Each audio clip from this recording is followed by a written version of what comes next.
Hello, everyone. This is your host, Jamie Buckley, and this is Life of Fiction, Episode 8.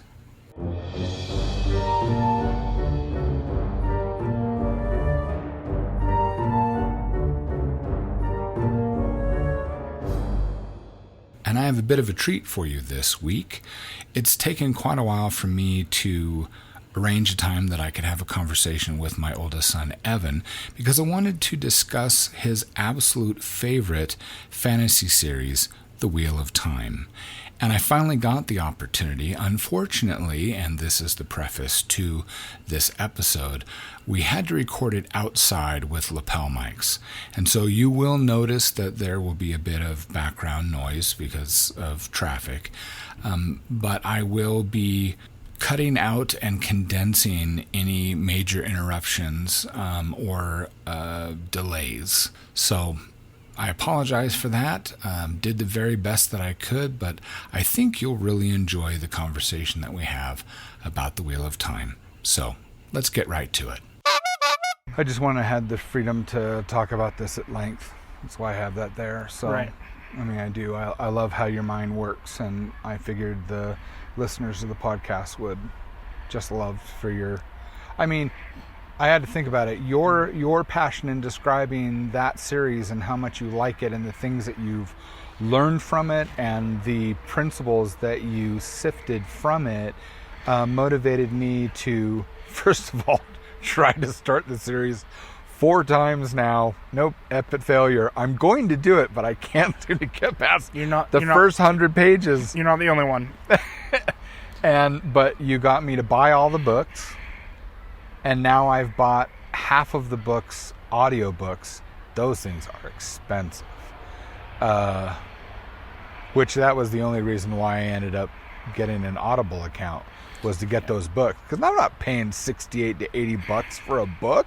So I know Asia's preferring to listen to them as well. That's what she told me. She told me on another podcast. So, the thing about that series was, one, it hit at a really good time. I had just finished.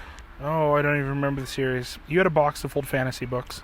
By the way, before we need to make sure that everyone listening knows we're talking about the Wheel of Time. By the way, right? We're talking about the Wheel of Time. We started the conversation before I pressed play. So Wheel of Time came into good. It came at a good timing for me, and I, for the life of me, can't remember the name of almost any book I've ever read, because I never cared about the name of the book or the title of the book or anything. I just opened it up and started reading. Huh. I love the Wheel of Time books more than any other series, and I struggle to remember a single title of any of the books. Oh, there you go. I also couldn't pick I could pick a favorite. I could pick a favorite. Pick a favorite book, or out of the series, I could pick a favorite. Yeah, and I was going to say I couldn't. And there's how many? 14. So there's 14. There were supposed to be 12. From what I remember, there were supposed to be 12, but the last book was just so massive. Brandon Sanderson split it into 3. So 12, 3? 13, 14. Were they still the same length as his original? Yep. Dang. So they're about 600 to 700 pages. Oh, so wow. the thing with the series was Robert Jordan knew he was going to die, so he wrote the ending, and then tasked his wife with finding an author to fill in the gap, which is far different from a lot of guys, because when they die and they're like, I need someone to finish my series, but he's like, no, there was a point to this. There was a point to it. Gotcha. And I need to get to that point. So the point has to remain, Yeah. Which is something that it's particularly important when you're writing a series that long. You're getting somewhere. There was always an end goal in mind, a principle that wanted to be shared, and so the book came to me at the right time, because you had an old box of books, and I don't remember the name of them. I remember there was a series about 12 Swords, Townbreaker, stuff like that. I don't remember the name of the series. I'd finished reading that one. I'd read the Elric of Melniboné. Yep. Melniboné, or however they pronounce it. Yeah.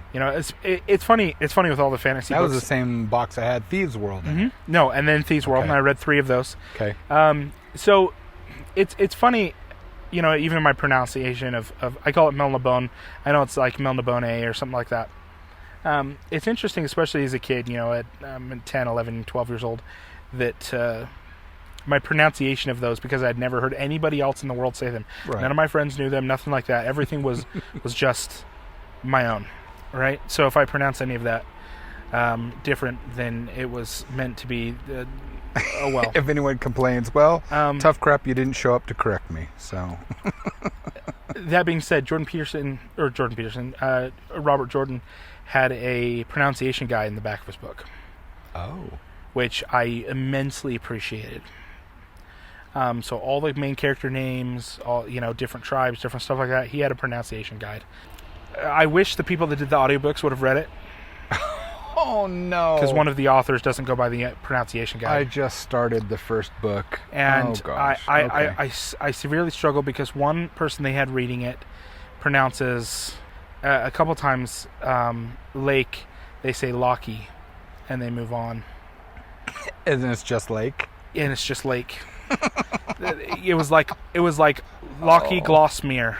And I'm like, Lake Glossmere? It's a lake. It's not trying to be some weird. There's no play on words. This isn't some weird tile. Locky Glossmere. No, it's lake. It's a lake. It's a body of water. It's not Locky. And every time they said it was Locky. I was like, you shouldn't freaking read books. Like, for a living. Jeez. Like, I have a hard time with that. So I'd gone through all these books and I was looking for something else. And for everyone listening, I was homeschooled, and while I had an abundance of extracurricular activities and I was able to go out and see friends and participate in groups and stuff like that, in my day-to-day after school, there just wasn't a whole lot of activity that I had available to me, besides spending time with my sisters, which was touch and go at best.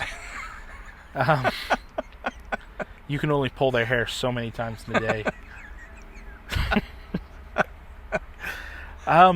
So it came to me at a good time because I had just finished all those. I'd finished Ender's Game and Ender's Shadow, and Simon just finished Ender's Shadow, by the way. He did. Well, we've been talking about it, and I was ready to take on some of these bigger books. As a kid, especially going to the library, you'd see these short, fat little books, and they were intimidating because they're 700 pages and they're small, and the trade paperbacks with the light tan paper. Exactly. Exactly. So it was fun to venture into, and I picked it up because the cover, I want to say it was I saw one that was The Dragon Reborn, which is one of the only ones that I remember, and that's the third book, The Dragon Reborn. Okay. And I liked it so much, I was like, oh, that cover looks cool, I'm going to go find the first book in the series. Mm-hmm. And that just kind of started me off. I had nothing else to read. It was summertime. I ended up going through, for a period of time, I was reading about 500 pages a day. I'd get up in the morning, I'd get my schoolwork done as quick as I could, and I'd start reading. And then I'd just read all day long. Huh. And, after I was on the verge of being punished for not doing my chores, then I'd hurry and get up, try to do my chores as quick as I possibly could, get back and I read most of the series sitting on the couch in the house right next to Jordan Landing. Okay. Sitting on the couch. Funny story with that. Completely unrelated to the Wheel of Time. So I wear glasses, and I have substantially bad vision. I hear all the time people go, well, I have bad vision, and I hand them my glasses. I'm like, tell me how well can you see with these? And it hurts their eyes, right? Mm-hmm. People talk about 20/20. I've got about 820, right? Wow. So I will see at 20 feet what you see at 800 feet, right? And it's not 100% accurate, but that's a close, that gives people an idea, right? Right. So things are pretty blurry. And I remember we had that big 3-pane window right there in the main room, right? Yeah. And I had opened up all the curtains one night before I went to sleep. And I was sleeping on the couch because I was reading the book. That was the lamp. I didn't want to wake up my sibling in the room with the lamp on. So I was reading out in the living room. I decided to sleep there. And I woke up, and the house across the street was, from what I could see, was on fire. And fire was pouring out of every window, every opening. It was as if the entire building had spontaneously caught fire. And I remember I panicked so hard because I opened my eyes, I saw the fire, I flipped out of the couch, ran, and I smacked my head against the glass to get a better view. And as the slowly came into focus, it was a fire truck with its lights that were on the building, and because the light was moving on the building, I had because I couldn't see what the source of the light. I couldn't see it was coming from the truck. I was really struggling with that. It wasn't until I realized that it was the light from the truck on the building that made the building look like it was on fire. And I remember I smacked my nose so hard, and Mom came out because I'm in the living room, and I hit the glass super hard, and I'm the bang. I don't know if I made any sound. Her coming out and I, she, what are you doing up? What are you doing out here? And I kind of let her know what it was. She kind of laughed a little bit, went back to bed. My heart was racing so much. I was like, well, I guess I'm gonna be awake, so I'm gonna read more. And you know what's interesting actually about that, and maybe this is where it relates a little bit, is that changed my sleep schedule. Because I decided it's 1 o'clock in the morning. I'm just gonna read, right? But that means I read until 2 o'clock in the afternoon, then I slept. Woke up, ate dinner, went back, slept. Woke up at 9 o'clock and then read through the night. And then I continued that through a good chunk of the series. You know, weird thing? That's the first time you've ever told me that. Weird thing is, so you know that I graduated early from high school with honors 4.0. Yeah. So I graduated at 15. What I don't know if I ever told you this, but I would come home from school and immediately go to sleep, and then I would get up at 11 o'clock at night and make my quote dinner, and then sit down and watch Johnny Carson while I ate dinner, and then I would study through the night and then have breakfast and then go back to school. And I mean, that's kind of how I did all of high school in about 4.5 months. Most of the time I didn't adhere to schedules like that. Most of the time it was pretty early. I liked getting up early. I was fairly easy to wake up. I remember even when I was doing stuff with you in the morning, all you had to do was open the door and say my name. Yep. And I'd get up. And I've maintained that, just being a light sleeper. Yeah. Right now, where I found is if I'm the last person in my house to go to sleep, I all of a sudden can't sleep, and I get horribly depressed and lonely. I end up spiraling so fast into panicky, just mounting. Where you jump at everything. You're hypersensitive jump at to everything, all sounds. and I sit and sob. Like, I'll cry like a baby because the loneliness. It's just it's a problem, and my whole family knows. If I'm the last one awake, I won't sleep. They'll get up at 7 o'clock and I'll be awake still most of the time. And part of it is it's the middle of the night. There's not much to do. You'll every once in a while you'll go flip through YouTube videos, and you go down that YouTube rabbit hole where it's been 3 hours. You're watching a giraffe ride a bike, and you're, what the hell am I doing here? Like, I'm not. Anyway, so that kind of flipped my schedule, and where that worked out was I could read through the night without being interrupted, which allowed me to just go through the books. Yeah. Pretty quickly, well, and that made a big difference too. So I was going through almost a book every day. Good grief. So I went through books 1 through 8, 10 days, 11 days. Wow. Something like that. I just consumed the series. I was so happy to have a series that just was so long and so in depth. And then I hit the end of what had been written, and Brandon Sanderson hadn't been picked yet. Oh. So then it was a waiting period. We moved down south from where we were at, and once we moved down south, some of the books started coming out, and I got in a nook, picked up those, and I remember there was a little, almost like balcony, the north end of the house on the second level where we were at. And I went out and I put my camp chair up. I got a large container of water to keep me hydrated, and I'd pull out the book, and then I just started going through the books again. When I wasn't working. Obviously, at that point in my life, I was 17. Or I was 18. So I was working. Yeah.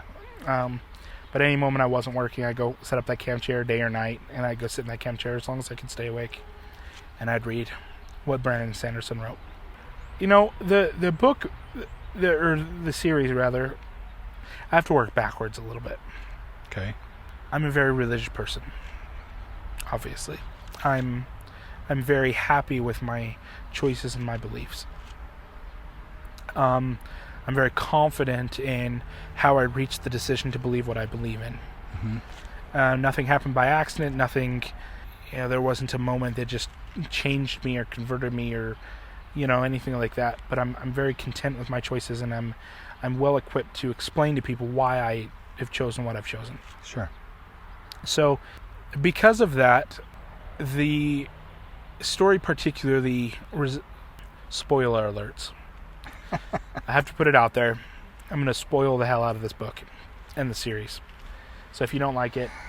Well, and I'm also going to I'll make sure that I put links to all the books so that they can gain access to that. So the book spoke to me on a religious level because they addressed some points that are common in Christianity, and that is endure to the end. Right. Endure to the end, endure to the end. One of the things that makes, and this is, I'm talking about Christianity, and I'll link back to the books, but you need to understand my opinion or my view of Christianity to understand why the books resonated the way that they did. Okay, fair enough. In the Bible, Jesus calls you to take up your cross. Yeah. And the goal is to endure to the end. Pick it up and carry it until the end, no matter what. The book ends on that note. So, and this is the massive spoiler. So if you're going to read it, skip past this part. You get to the very end of the book, and it spent so long creating characters, and it kills off a lot of them, most of them. Characters that you've loved, that you've read, that you've... it's just characters that you fall in love with, and they die. In droves, they die. That's not an uncommon thing, though. Well...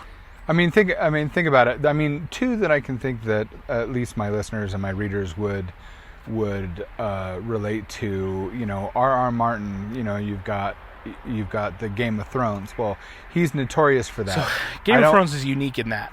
Well, there's that. But then again, even Harry Potter. You got the wars in the end. But none of the big main characters. Okay, the big main characters. But when you bring up characters that you fall in love with, that you live with, right. Well, Harry Potter being an interesting one. You don't lose the trio. You don't lose the Weasley parents. You don't lose. There are a few. One of the twins. There are a few small ones, but even lots of fantasy books that I've read. Dragonlance. You lose one person, right? Yeah. Lord of the Rings, the main characters. Okay. Gandalf dies but comes back, stuff like that. It doesn't. Even like I said, in Lord of the Rings, most of the other characters survive too, right? There aren't a whole lot of deaths. Theoden lives. Theoden's daughter lives. Or what about niece, Sanderson's? Oh goodness, what is it? The series that got me hooked on Sanderson. Mistborn series. One character dies. Okay. Well, not a whole lot of books have as many main characters as the ones that he's got. But the thing is, even not even just main characters, just characters, right? You get used to a character and they live, right? A lot of the time. Okay. Obviously we call it plot armor. All right, they've got plot armor. So, all these characters that have made it through all these things, obviously with plot armor, start coming to an end. Some of them not a great end. And basically you have a little bit of it happening. And then it goes to the scene where Rand is fighting the Dark One. Okay. And they're tussling back and forth, fighting. It's a battle of wills, not necessarily swords. And they get pulled into this vision. And Rand says, this is the world you want to create. This is what I'm going to stop. And what's the world? The sky's dark. Everything's twisted and gross looking. Everything's covered in thorns, and it's this world of nightmares. Okay.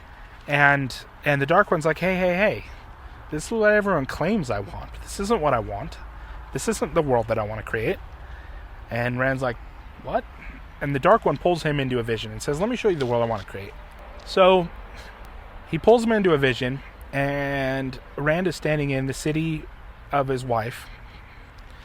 It's a beautiful city. He's standing in the market. And without going into too much detail, basically a kid comes and steals an apple. He steals an apple from a vendor. The vendor turns around and kills the child. Picks up the apple off the ground next to the dead body of the child. Okay. Rubs it on a shirt. And puts it back for sale. And Rand looks into his eyes and he realizes that the man is devoid of conscience. Can't tell right from wrong. And he stumbles out of the vision and he's just horrified. He says, this is the most horrific thing. That's far worse than a world twisted and evil, because at least in that world, we can fight back. There's, there's something. But in this world, you just have no conscience. So he says, okay, Dark One, let me show you a world without you. So he pulls him in to a scene where him, his wives, children are playing. And he's watching him play, and at one point he looks at his wife, and he looks in her eyes, and she's devoid of conscience. And he stumbles out of his own vision, just horrified. Oh man. Trying to imagine that. And the Dark One's like, I told you we're the same. And he goes, how is it a world without the Dark One is the same as a world with the Dark One in control? And he falls to his knees, and he basically says, end it, fine, you win. And the Dark One said, let me show you how futile this whole thing's been. And then he opens up a vision, and he starts showing Rand all of the characters dying. And you start, if you're paying attention, you start to notice a theme with all of them dying. None of them have their lives taken from them in surprise. But all of them end up in situations where they have a choice. Save my life, or give my life for something greater. Uh-huh. And they all come to a point that they give their life for something greater. One of my favorite ones, and he's not even one of the big characters. In fact, he's a very minor character that you very little do you see. They're evacuating the castle, and he's the last one there. He's one of the members of the military, and he's running through the basement of the building, and he hears a sound behind a door, and he opens it, and he finds a room full of children. And it turns out the maidens that they put in charge of the children stuffed all the children in a room and ran, so that the children wouldn't slow him down. Oh my god! And he's the last one in the building, and not 30 seconds behind him is the horde of guys coming. So he looks in the room of children, and he softly closes the door, and he puts the bar down in front of the door, and then he turns around and he pulls out his sword, and he stands in front of that door, and it goes through his thought process. He goes, I will stack the bodies so high they'll ignore this door. And he stands there as this waves and waves of creatures come at him, and he kills them and stacks the bodies until he dies. But they're stacked against the door. Wow. And you have one guy, and he looks at his wife, and he's so happy to be with her. He's been missing her for years, trying to find her. And he sees a bad guy, one of the chosen, decimating his troops, and he goes, I'm the only one here that can kill him. So he looks at his wife, he looks at her back's turned, he looks at her, and he's just, I hope you can feel my love right now. And he runs for the bad guy. He says, I know I can get behind enemy lines. I know I can get to him. I'm going to kill him, and then I'm going to die. And he gets to him. They fight, and he doesn't kill him, and he dies. And his brother goes, now, I'm going. And he sees his brother go down. He goes over the same thing, and he's a far stronger fighter than his brother. He gets up there, and he dies. And they're both at the foot of this guy. They're both dead. And the third character, Lan, goes, you poor children, I'm the only one that can. And he jumps up there and he fights him this long battle, and then he gets the sword through his belly. And the chosen, starts laughing, like, haha, I've killed you, what of it now? You've lost. And he goes, I didn't come here to win. I came here to kill you. Slid deeper on the sword and cut off the Chosen's head. And then falls. Wow. And you watch all these characters die. And all of a sudden this theme starts recurring. Everyone chose to die. Everyone chose to do their duty. They chose to say goodbye to those they love. They chose to say goodbye to their lives. They chose to give anyway. And it hits Rand, and he stands up, and all of a sudden he's filled with this immense power as he looks at the Dark One and he says, wait, I get it now. It's not about beating you, banishing you, destroying you. You lose when you don't break us. You can kill us, but we'll be reborn again in the Wheel of Time. We will have an opportunity to live again if you don't break us. So every single one of these that you just showed me that you've killed, that you're responsible for, every single one beat you.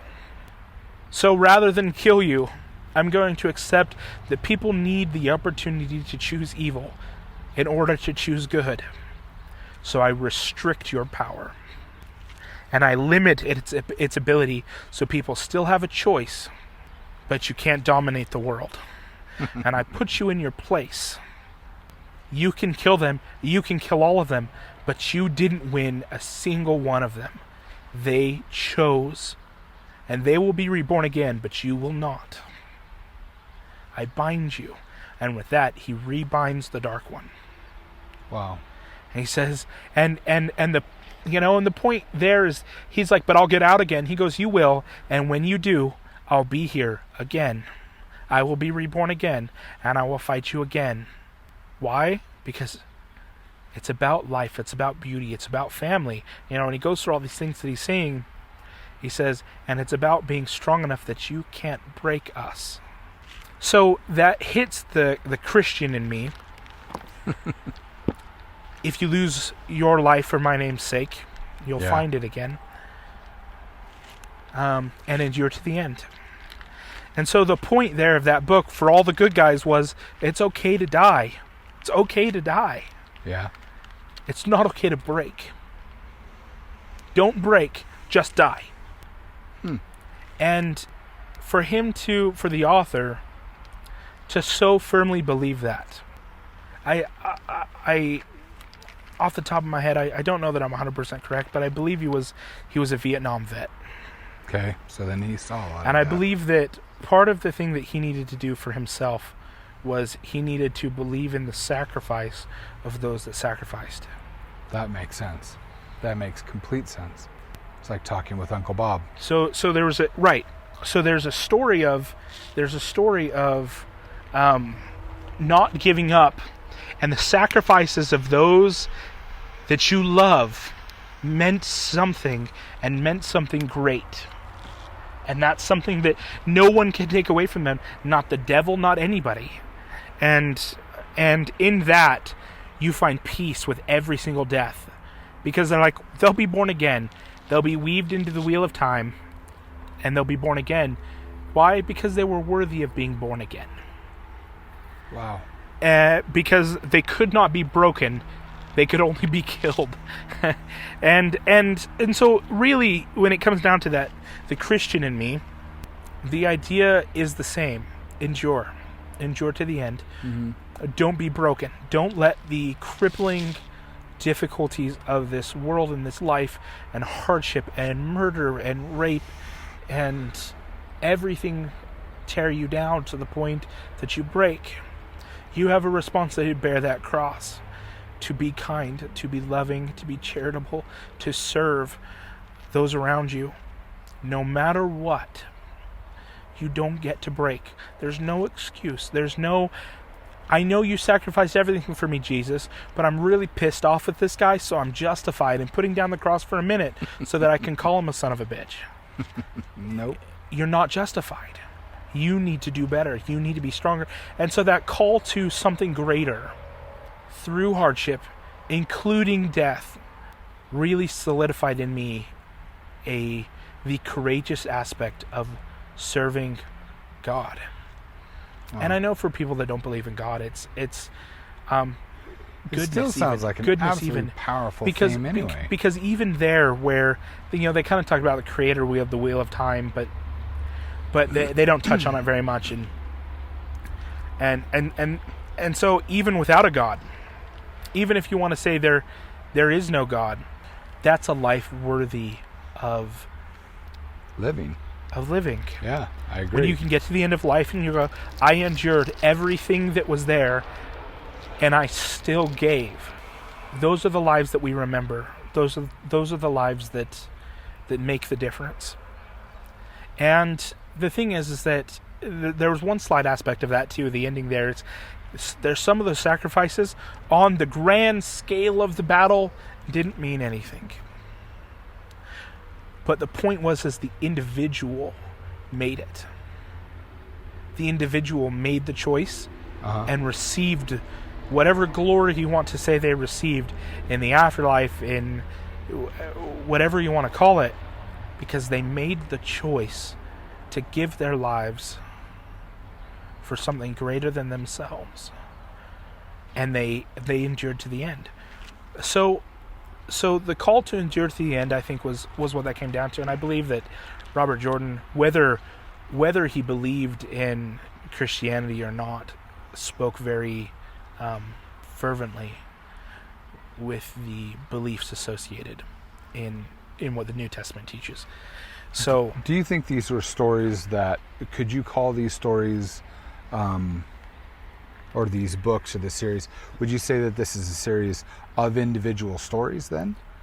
I know that it has, you just described yes and no. The overall theme, but you're talking about all these individual tests and individuals overcoming and enduring and making these choices. I have a theory. Okay. I'd like to hear what that theory is. Now, I want to preface this theory with saying that one of the things that I know I'm guilty of, and that's looking at things through rose-colored glasses. If you're looking for something, you find it, right? Sure. I think that he took aspects of himself and his own questions, put them in each of the main characters, and then resolved it. Huh. Okay. Especially towards the end. Okay.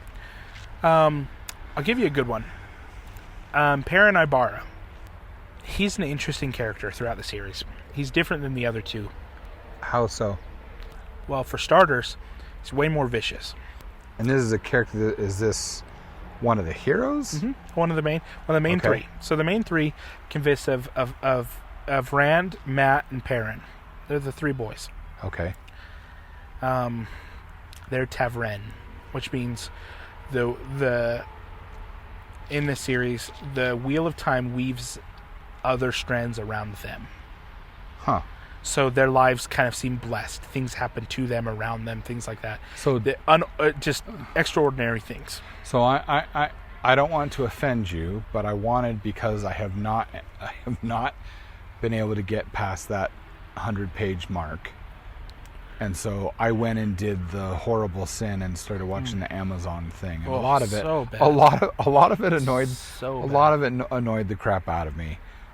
So I'm just trying to do this to identify some characters. Is Rand the one that in the beginning of the first book is walking with his father and he's got a bow? Is that one of the main characters? That's Rand. That's the main character. Rand. Okay. Then I know that Rand's got two friends. Okay, and one was married to a female blacksmith. So that's just in the Amazon series. That's what I'm talking about. Just from the Amazon. Okay. In the book, he's not married at all. Okay. Not till later on. And they created that whole story arc and changed his whole story arc. They gave him a wife, killed her in the first episode, the whole bit, or he Good killed grief. her. That's 100% the Amazon series. The other thing, too, he was having sex with Egwene in the series. Never happened. Never happened. Never. Okay. So I'm gonna rail against the series or the TV series for a minute. And please do rail against Amazon anytime you like. So the problem that I have with trying to create a modern take of the series, what I really struggled with was inputting the morals of modern society into a story where things were not. Yeah. So we'll take sex for a big one. In medieval times, one of the reasons why people chose to be chaste, women specifically, wasn't because of religion as much as it was the consequences of sex are often a child, and there wasn't a way to stop it. So there was a responsibility associated with sex. So that obviously changed in the 60s with the birth control pill, things like that. Yeah. They were not free the same way that people act as they are nowadays. Now, was there still plenty of sex? Was there rape? Was there all these things? Sure. Of course there was. But societies in general frowned on premarital sex, often not out of a religious aspect, but out of a good luck raising a child on your own. Yeah. Life is hard. Life is, people talk about the oppression of women, but really, we say today, and it's true, life is hard. Life can be very hard. Right. But back then, life was brutal. Right. So the point is that men and women often, they paired together in this idea that maybe together we can fortify against the world. Yeah. If you do everything that you're best at, and I do everything that I'm best at, we might survive. So it wasn't oppression as much as it was, if we don't band together and do everything that we're good at together, we're both going to die. This is kind of back to our, not to interject here, but I think it's important to state that's where that article came from our talk of, does a woman belong in the kitchen? And I put that out there on my blog, and man, did I get feedback. And the nice thing was that it was predominantly from women saying, I'm so glad that you wrote this article, because they were shocked. They thought, oh great, here's another domineering man, saying that a woman belongs somewhere. And when I brought up the point that you and I were discussing, that, but wait, this is an agreement between a husband and wife. What's your plan? Your plan's different than my plan. Well, you guys get to decide where people belong according to your skill sets. I have a very traditional household. Yes, so do I. But the thing is that it's really, exactly what we talked about. You get together with your spouse and you go, okay, well, who's going to do what? Right? House needs to be taken care of. Bills need to be paid. Children need to be taken care of. All these things need to... What do you want to do? What do I want to do? Yep. Right? And we tend to fit in some of these roles. My wife, there's stresses of working in the corporate world, in just the workforce, that are different than that of being a stay-at-home parent. Correct. My wife, being very agreeable, has a hard time with people that want to take advantage or be unkind or things like that. And you and I being incredibly disagreeable. So it's like the world. So come here, cupcake. Let's have a talk. So I don't get taken advantage of the way that she would. Right. And my ability to find things out, figure myself out, and work hard and build those and things rectify situations when they go bad. My ability to do that is greater than hers is. Mm-hmm. On the flip side, the same thing that makes me more aggressive makes me less patient. And where I struggle at home with my children, with my family, where I get easily, my temper comes out easier than my wife's. Because she's much more patient and long-suffering than I am. Her ability to work with children and kind of walk through and teach them and care for them and nurture them, especially when they're so small, exceeds mine. So here we have somebody who's better suited for working with children and someone who's better suited for working with adults. And that easily puts us in a position where it's more advantageous for us as a family for me to be working with individuals outside the home and covering the bills, and her to be covering things at home. But in the end, whose responsibility is it for those things? It's both of ours. Right. If I were to fall sick or ill or injured and we couldn't pay the bills, what would she do? She'd get a job immediately. Yep. And I would need to find out how to take care of things in the house. Right. Because it's our responsibility to make sure that things get covered together. And can I, just because it bugs me being your father and watching you and how you behave with your children, I know we all grow, we all learn, we all get, hopefully we start improving upon our skill sets.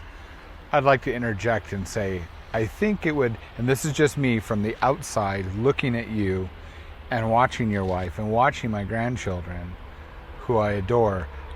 I know that you're correct in saying that anger comes out, easier than it does for your wife.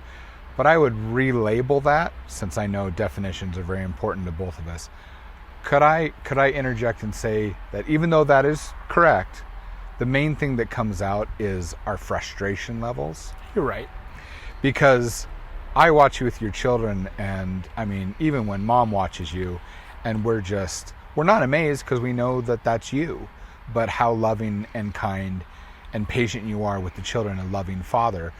But I know for me, it's not anger that comes out, but it's definitely frustration of, sweetie, I know I'm talking to a 4-year-old, your baby sister, but I have asked you 600 billion times since breakfast to do this. How mom can ask her, one more time, and I'm just like, oh, okay. Well, a good example is, so my foot's broken. I've taken the boot off because it annoys me. and I'm sitting down, and I asked my son to grab me a can of Coke from the fridge. He grabs it, looks at me, throws it. It falls short. Catch it? It falls short because he has little arms, and I'm not paying attention. Oh, did it hit your foot? And it hits my foot. Oh. My wife ushers him out of the room, talks with him about it, and I put a hole through the sheetrock. I'm not going to hit my child. Right. But I do need to drive to Home Depot and get a patch to repair that wall. Because it hurt. And I want to look at this child and go, what were you thinking? He's a 5-year-old. He was thinking, I'm going to get back to Legos. I can make this distance. Yep, I can do it faster. Right? There's also a level of confidence in you in doing that. And so she can kind of get the reasoning out of him and go, okay, and kind of work him through, like, okay, it's the joke that I always had, the risk I took was calculated, but man, am I bad at math. Yeah. He took a calculated risk. He failed. He failed. But she's able to explain to him and work with him and go, do you see how that didn't work? Right. And kind of walk through the steps. And I'm over probably, 15 feet from her. Steam's coming off my head. I'm ready to throw down with a 5-year-old. and in those moments, I'm like, right, she's better suited for this. Yeah. Does it mean that I can't do it? No. But she is better at it than I am. Right. And then it comes to like spending money, and people go back and forth about, people feel like the money you make is the value you bring to the family. And it's such bullshit, because I could make as much money as I want, but if I don't have someone to watch my children, I need to watch my children. And so my wife taking care of my children, taking care of our children while I'm at work, means that I can make the money, which means every penny that I make is the contribution of both parties. Right. So it's not, well, I make the money, so I make the decisions, and I make the... No, we make the money, because if I wasn't out there making the money, I would have to be taking care of the children. But because you're taking care of the children, we are making the money together. See, why can't more people have that? Because they're stupid. Because they put so much fucking... This is why I want so much... This is why I want to have more conversations with you. So much value on making the podcasts. money. And they're like, well, making the money's the thing, and making the money's the thing. Okay? Making sure your home functions and runs, that everyone's taken care of, needs are met, people are learning, people are happy. That's the point. And the part that everyone plays is almost irrelevant to that end. Right. The goal is that those things need to happen, and everyone ought to fill the role they're best fitted for. I know that in the day and age that we're in, people want to talk about, well, there shouldn't be roles, and but the truth is that everybody has to take a role, though. Generally speaking, women are softer than men. Yeah. They're more agreeable. They're less confrontational. And that trait makes them exceptionally good at caring for children. Right. Compared to men in general. It's not a lack of love. It's not a lack of care. It's a complete difference in temperament. I can, if I were to be at home and my wife were to work, the house would go well, and I would find the resolve necessary to take care of my home, take care of my children in a healthy and good manner. That being said, it comes easier to my wife. Right. And we're both happier in the roles that we're in. I just want to interject. That's also a funny thing when I try to encourage your mom. When I try to encourage your mother to go and, take a trip with her friends or to have time. I remember when she went on a road trip with some of her girlfriends and she's like, well, can I be gone for 3 days? I was like, yeah, why couldn't you? She says, but you're going to be alone with the kids. I'm like, gosh, I'm 53 years old. I have 13 children. I can do this. And she's like, I'm sure. Do you want me to create a schedule and everything? I was like, no, I will figure this out. Right. And it's funny, she came home, the house was clean, the kids had a ball. She's like, wait, what just happened? I said, yeah, your husband. I know how to do this. Right. It's not that I could do it every day, but well, the thing is that it's, if you're called to do it, if you need to do it, you rise to the occasion. That's your job. Right. You need to do it. Right. But in an ideal situation, someone else is doing that while you're doing what you prefer to do. Right. Right. I would prefer to be at work than watching children. There's something about the problems at work, the bigger problems, the things that I derive a lot of enjoyment from. It's not that I don't enjoy things with my children, but the mounting frustration of working with children is not as rewarding to me as the machinery or the complicated flows. Unfortunately, I've moved into a position where I'm not necessarily in a management position, but I'm in a higher up position, and higher up position looks a whole hell of a lot like babysitting children. They're just children that have driver's licenses and show up late. Okay, so I want to getting back to the point. Yes. Getting back to the point.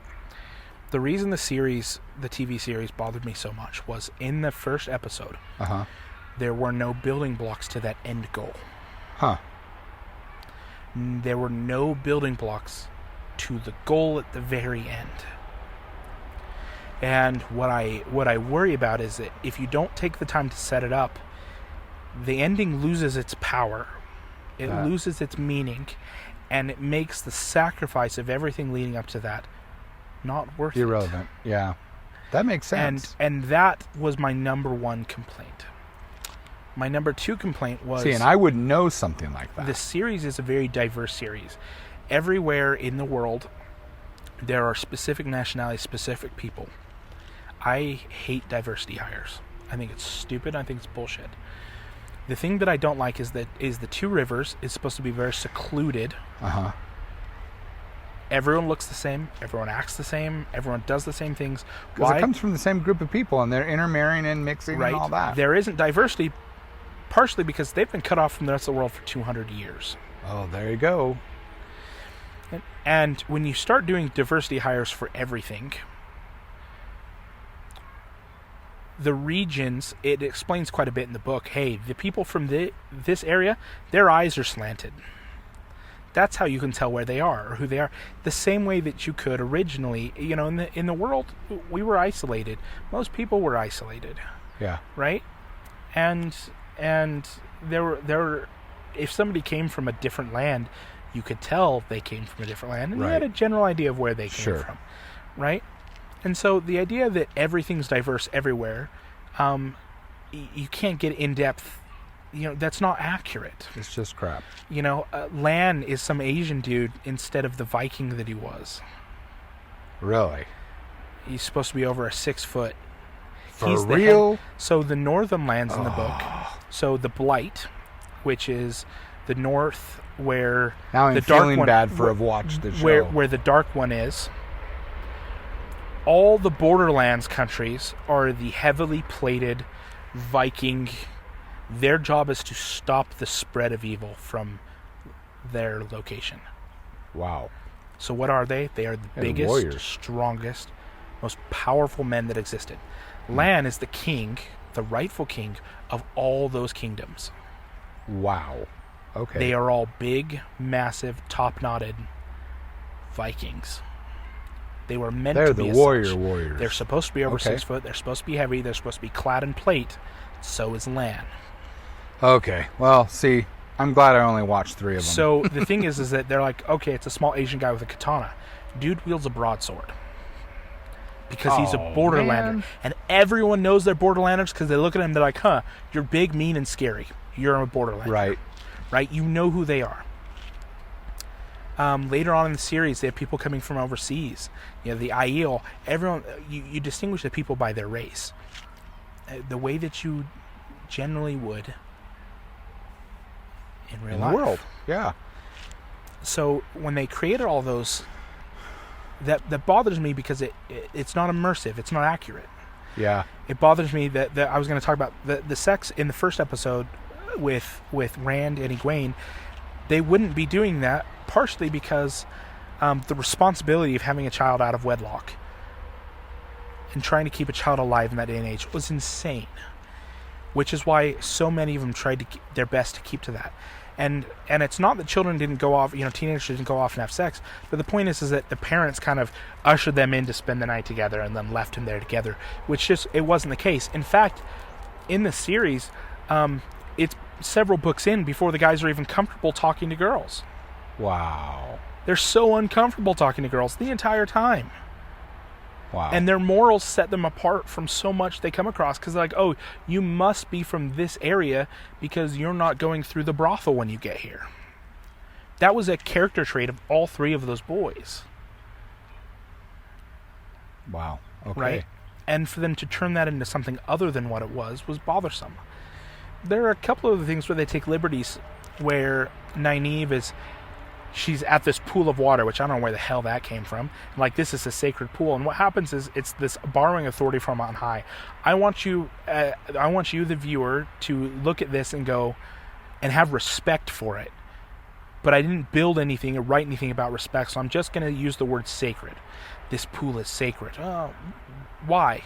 Yeah. For what reason? For what? You know what I mean? And these are some of the things that I wanted to know about. So they start throwing things out there to try to give it the respect they want it to have, but they didn't build the respect for you to have. So who the hell cares if it's sacred or not? What does it mean sacred? What is sacred? What is any of that? Gotcha. And why does this pool make it any, and all these things. The other thing too was in an attempt to make the women, which for a series of strong women, a series is full of strong women that hate men. Every other woman hates men in that. It has more feminists in it than a college convention. But the women are not trying to be men. What they're saying is that our feminist traits are better than yours, which is not what you see in the series. In that first episode, isn't this the women are all drinking, the women are all they're acting, vulgar. They're acting like bad men. Unlikable men. Beta males. They're acting like drunken, selfish shits. Yeah.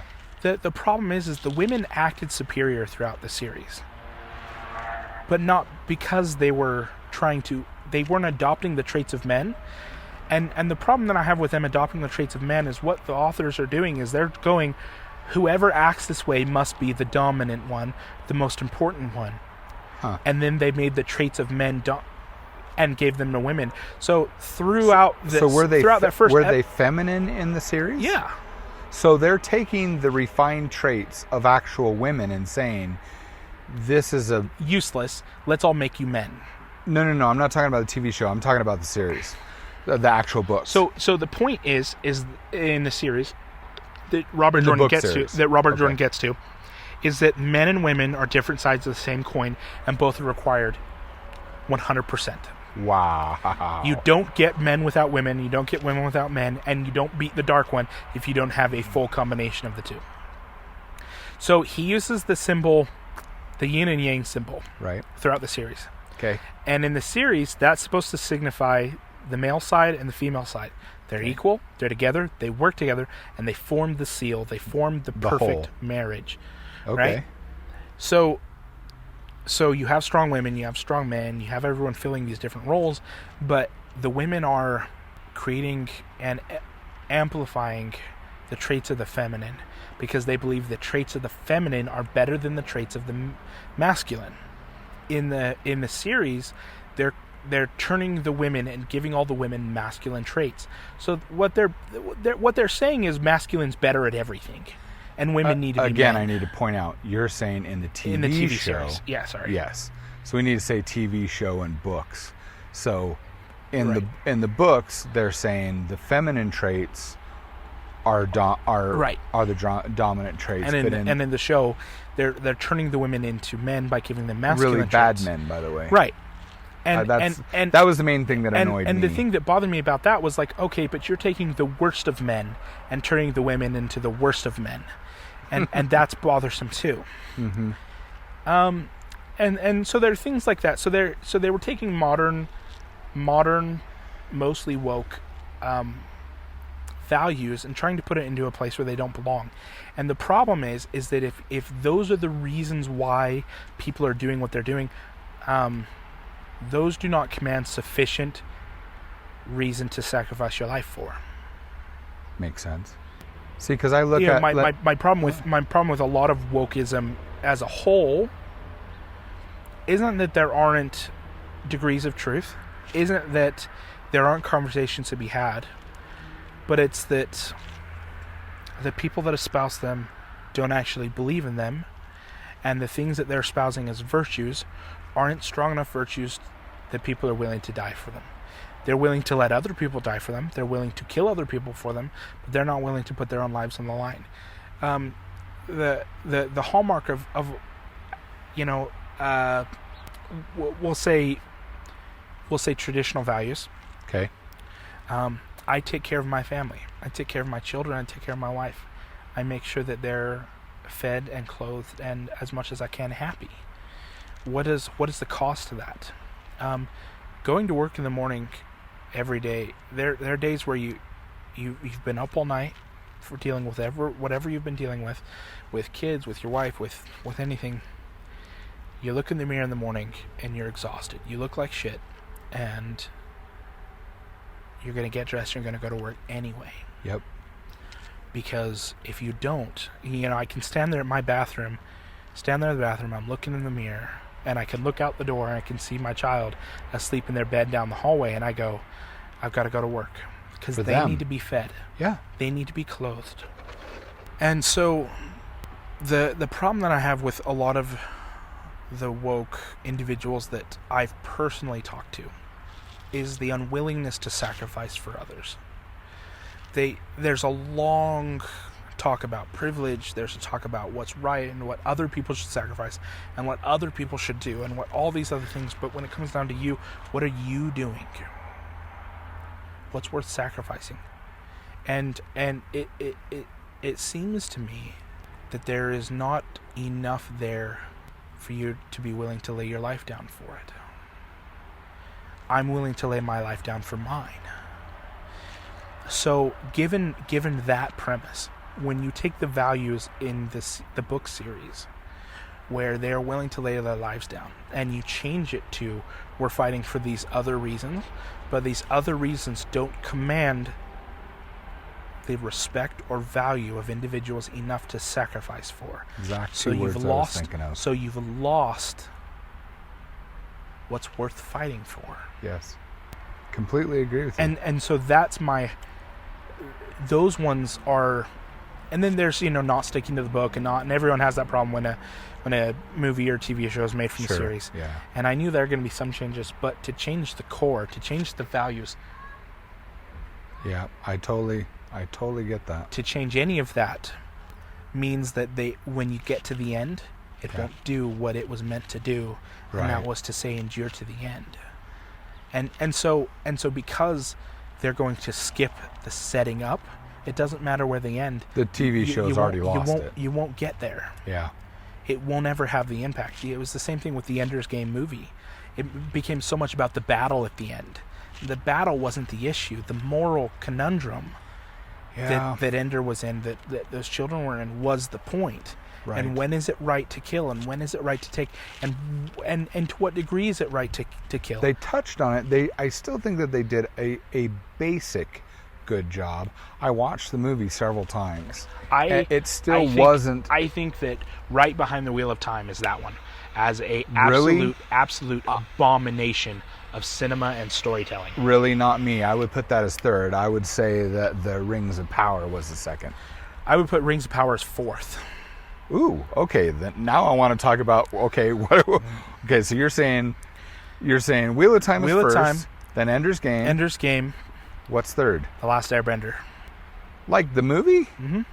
I don't get why all you guys hated that. And still, we had this. Literally, I've had this conversation so many times with your brother, and your younger siblings, and your brother-in-laws even. But I have not been able to watch all of the cartoons, so I'm out of the loop, and I've watched them out of does the same sync. Thing. Does the same thing at the end of that series.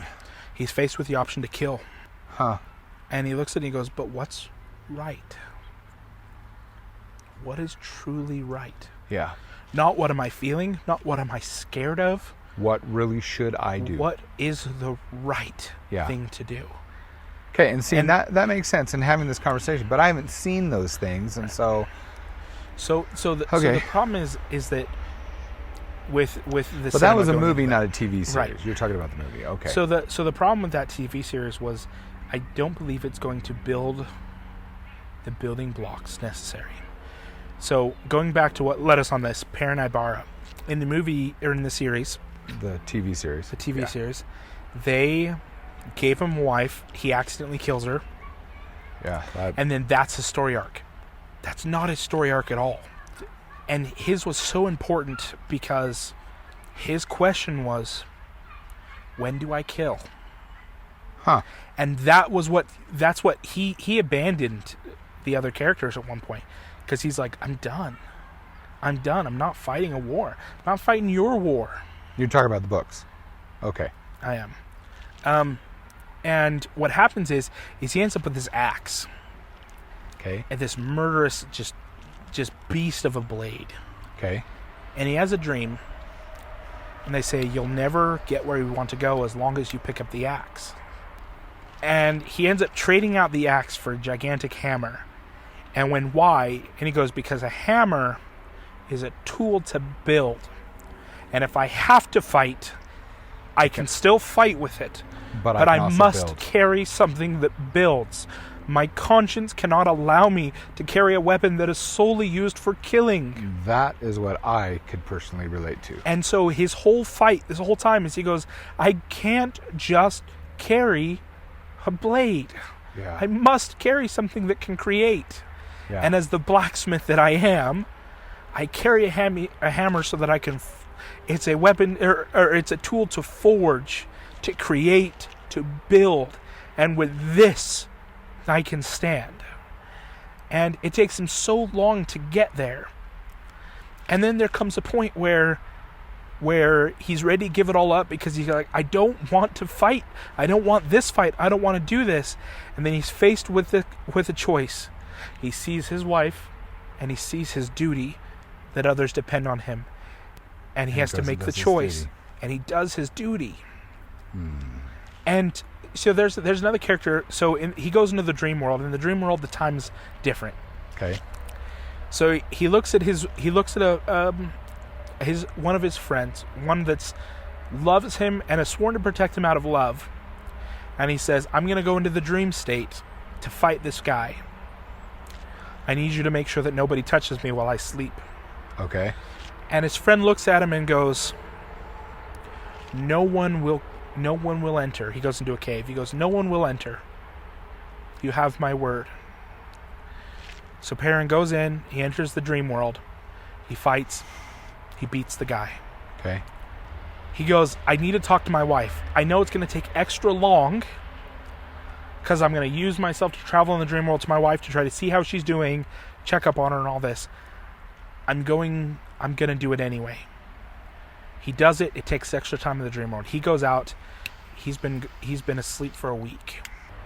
And he steps out of the cave, and his best friend is sitting there covered in blood with bodies all around him. And he's dying. And he wouldn't have died if Perrin had done his duty and not gone after his wife in the dream. And he looks at his friend, and his friend, as he's dying, looks up at him. His name's Gaul. And he goes, none got past me. I kept my word.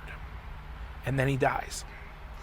And Bear goes, wait, I could have been here, but I was weak and I wanted to go see my wife while he was standing watch. And he looked at me with just the love in his eyes. None got past me.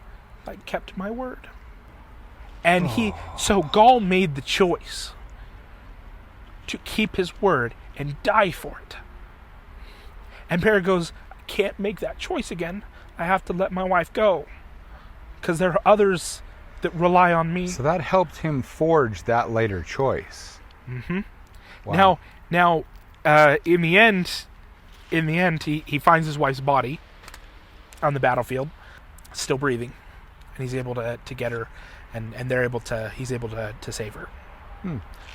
But he had to give her up.